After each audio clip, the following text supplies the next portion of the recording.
Good evening, folks, and welcome back to Paranormal Confluence, a place where we come together and discuss topics of the paranormal and or strange kind.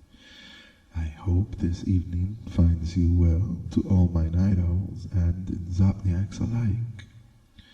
I am your host, as always, Harry Balzac, coming at you live from our KCOC studios. Alright then, why don't we get on with the show? And boy, do we have an interesting one for you tonight. In just a few moments, we'll be joined by a gentleman by the name of Richard.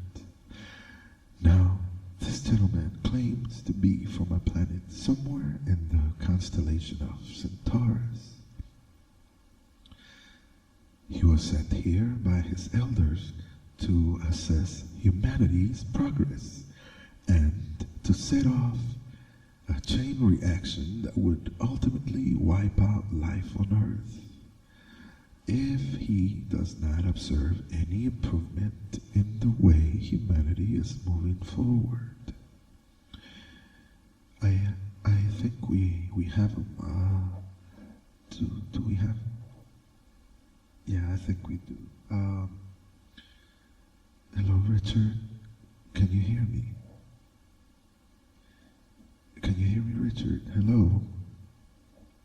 Hello. Yes, Richard. Welcome to the show. How are you this evening? Very good. So, let me understand correctly. You claim to be from a planet in the constellation of Centaurus. Is that correct? I don't claim to be. I am. Right.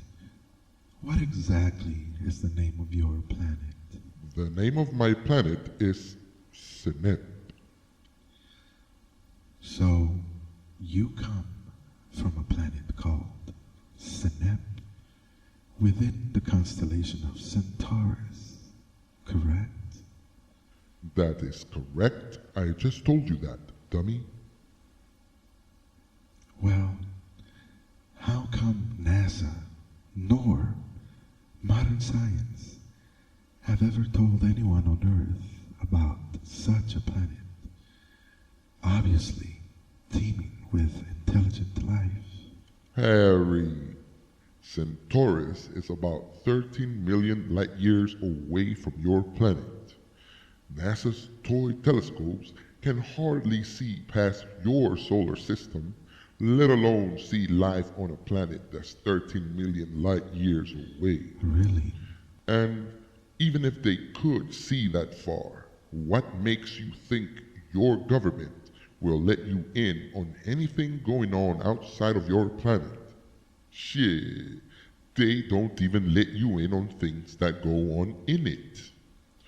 My planet has been in existence longer than your insignificant little blue ball of a planet has been chasing the sun.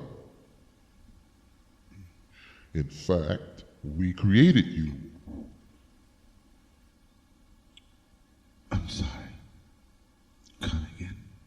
We, Senepians, created humans. You are telling me that you and your race of green freaks are responsible for all life on Earth? No, not all life. Just you, humans. Do you have any proof to back your claim? I don't need any proof, and frankly, I don't care if you believe me or not. I tell you this. My people created you from monkey DNA combined with our superior DNA. And you expect me to believe that? How long ago was this? 1.2 million years ago. You expect me to believe that 1.2 million years ago, extraterrestrial aliens from a different constellation landed on Earth basically combined their DNA with that of monkeys, and thus humanity was spawned? Yes, that is correct. You are not as dumb as you look, Harry. Thanks. I'm still having a hard time grasping all this. How did you get here? Well, in my spaceship. Right, but isn't your planet millions of light years away? Shouldn't you be a fossil by the time you get here? Harry. Your technology is still in its infancy. You are practically still in the Stone Age. Our technology is light years ahead of yours, and traveling vast distances is the least of our worries. There's no limit as to how far we can go, and we can do so in the blink of an eye. Would you mind sharing some of that technology with me? Yes, I do mind. I really don't have all the years required to make your simple intellect comprehend the inner workings of space travel. Hey, listen. Why don't you try me? Give me and my audience a little taste of this vast knowledge you possess. Very well. Basically, we know how to fold space. You will never get from one point to another traveling in a straight line. So, we fold space-time and have point A and point B connect and thus traverse the 2 points instantaneously. Whoa. So, what you are telling me is that advanced alien beings, and not only advanced, but light years advanced, use Einstein's wormhole theories to travel through space? Is that what you're telling me? That is correct. He is a Sinipian. Einstein was one of yours? Yes. So is Nikola Tesla. You humans think they are dead, but the fact is their mission on Earth was completed and they were summoned back home. So, what was Einstein's and Tesla's mission here on Earth? Excellent question. Their mission was simple. You see, contrary to popular belief, we care about you brutes. You are our children. So their mission, and the mission of many who have come before them and after, was to give you a nudge, move you along. See, our elders do not allow us to interfere too much with your life, your reasoning, and free will. However, we are allowed to give you a small tap on the back. That's really interesting. So, how do you fold space? That is complicated. I'd rather not get into it. At least not today. So Einstein and Tesla were sent here to give us a nudge. Why were you sent here, Richard? My mission is slightly more complex than Einstein's and Tesla's, which, by the way, are not their real names. So what are their real names? If I told you that, your head will explode, as with mine. So your real name is not Richard? No, but you can call me Dick if you like. Okay, Dick. So tell me, what is your mission? My mission is to observe you. See, the elders feel you are not following protocol. We do not know if it is our DNA or the monkey DNA, But for some reason, you humans just don't get it. You are filled with greed, anger, and jealousy. We are not sure where the stubbornness comes from. One thing we are sure of is that we did not put mule DNA into the mix. Our elders worry that you'll ruin the planet. So let me ask you, why are your elders so concerned with what happens to a little blue ball floating around the sun? Because it is their planet. They plan to come back one day and reclaim it. They left you here so you can populate it. The reason you were created is because your planet is filled with minerals which our planet and several other planets in the universe lack. Your planet is rich in gold, silver, diamonds, and the elders needed to excavate these metals and minerals, but did not wish to do the job themselves. They soon realized how strong the apes were on Earth, and at the same time, how stupid. Too stupid to follow orders, in fact. Adversely, our people too smart to enslave. So they decided to manufacture a race of slaves. They said, hey, if we take a little bit of these dumb, strong monkeys and a little bit of our superior yet lazy people, we can make us a really strong slave to do our work. And thus, you were created. Yeah, it sounds very interesting still, but I'm having a hard time comprehending why would a race of intelligent and advanced beings need silver and gold and stones.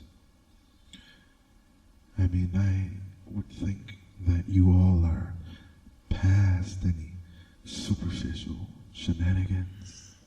Harry, you are as dumb as you look. We do not need the gold, silver, and diamonds to adorn ourselves. That's monkey behavior. We need these minerals to power the machine that bends space, you dumbass. So, the space-bending machine is powered by gold, silver, and diamonds? Among other things. And we also use the minerals for other functions. Such as? We have a special contraption that generates nourishment. We do not eat meat, and we do not eat each other. Our food comes from the universe. We can create food from comet dust, morning dew, basically anything we wish, but require those minerals to do so. Everything in life requires effort, and we have to travel to your planet to get the fuel. That's a bummer. You have the means to produce food out of the thin air, but have to travel vast distances to do so. I wonder if they picked the dumbest earthling to host this radio show. We are not traveling great vast distances. We are folding time-space. Even though our planet is light years away from your perspective, for us, it's just like going to the kitchen. It's really no big deal.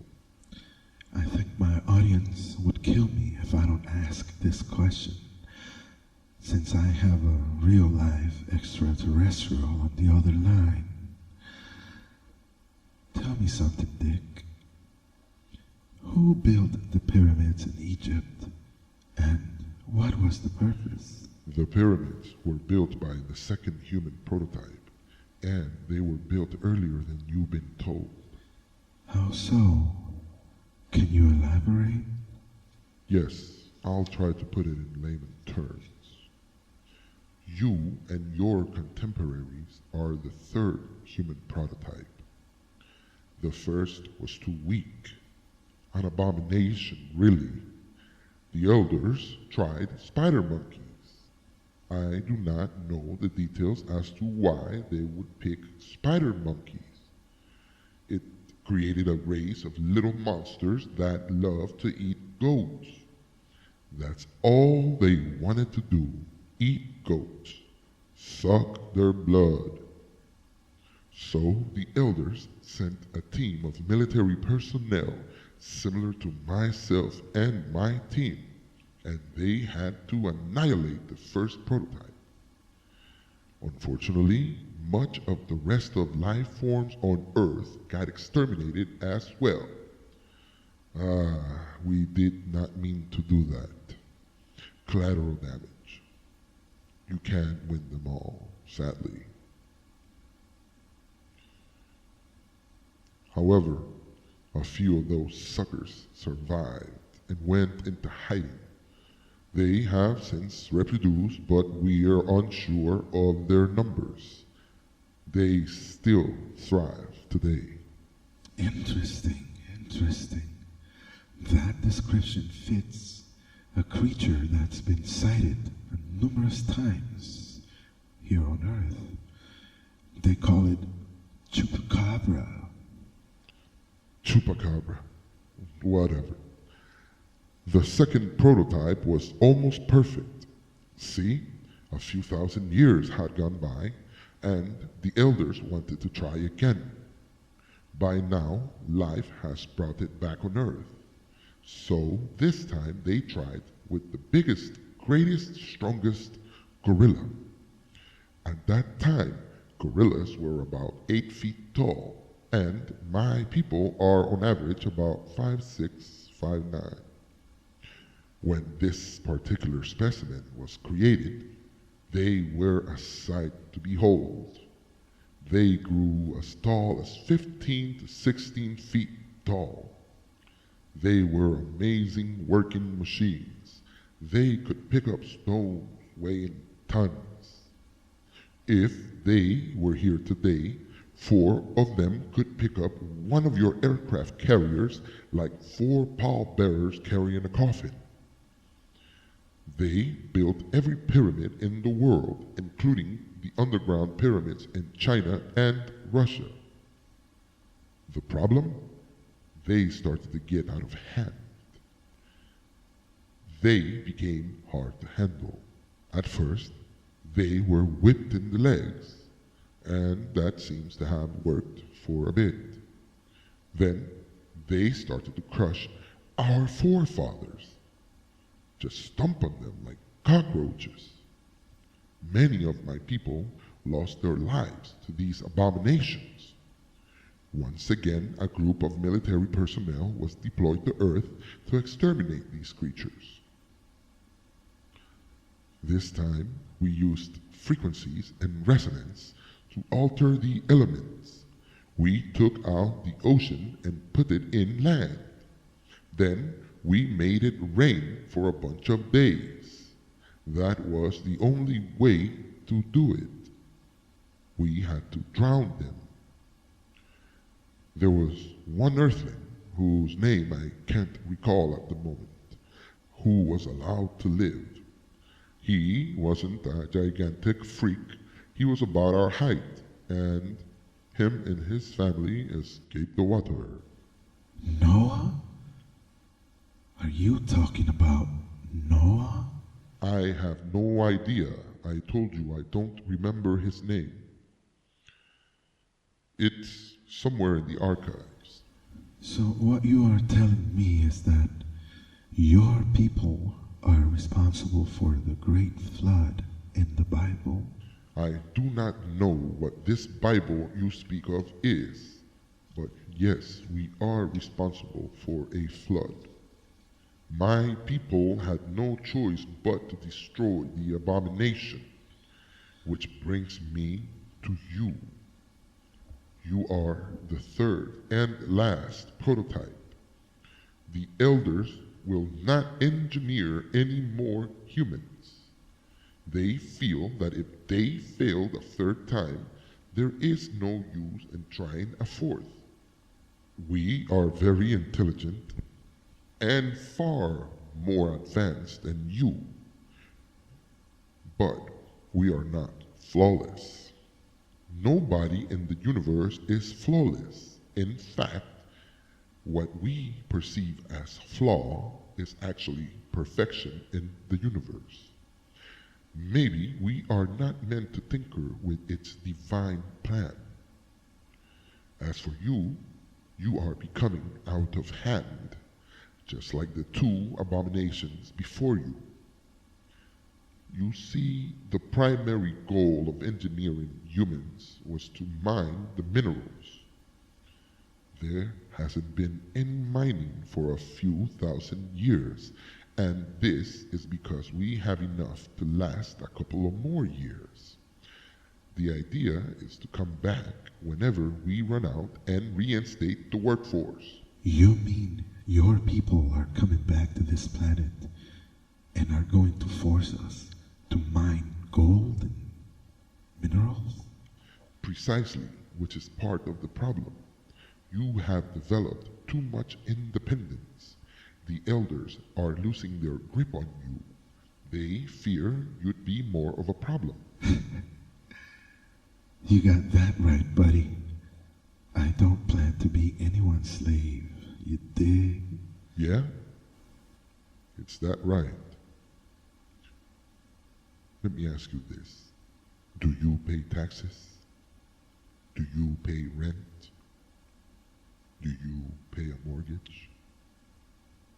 Do you own the land your house sits on? No, it is only an illusion. You are no one. You are a nobody. You have no rights. You and the rest of your people do not own anything on the planet. I have news for you. High-ranking officials in your government are Sinopians. Most of your celebrities and millionaires are infiltrated Sinopians. Understand this. We did not leave you unsupervised. We have always been among you. Your TV, your schools, your government. These things were designed to keep you programmed to do what you were born to do, to serve. That's what you were created for. You are all servants. You serve, and you are taught to serve from the moment you are born. You think you are free. You think you own things. You think you matter. You do not. You are a slave. Wow.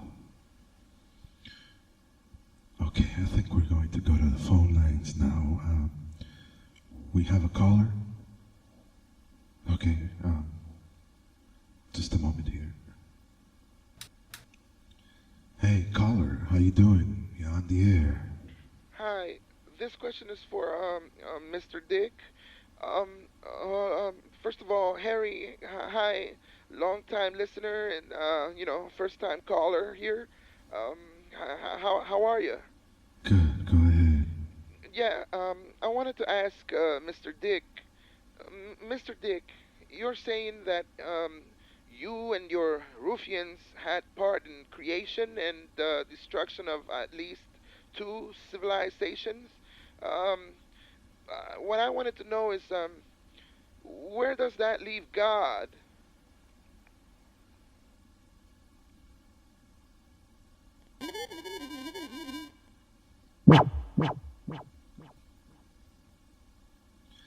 Dick?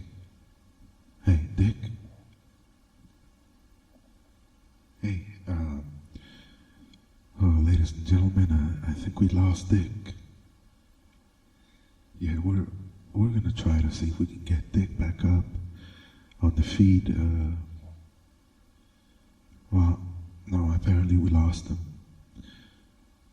We're not sure if the signal dropped or if he hung up. But it looks to me that even otherworldly extraterrestrials fear the Almighty. Well,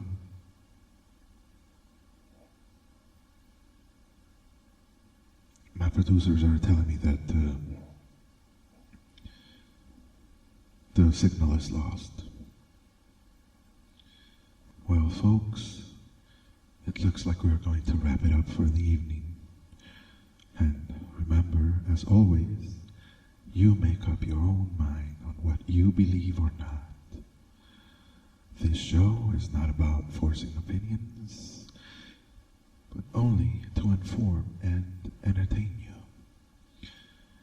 If you have any suggestions on any shows or topics you'd like to hear, remember that the show functions with your help.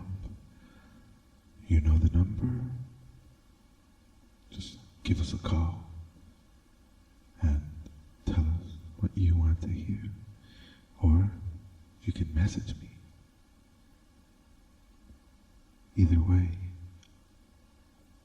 have a good night.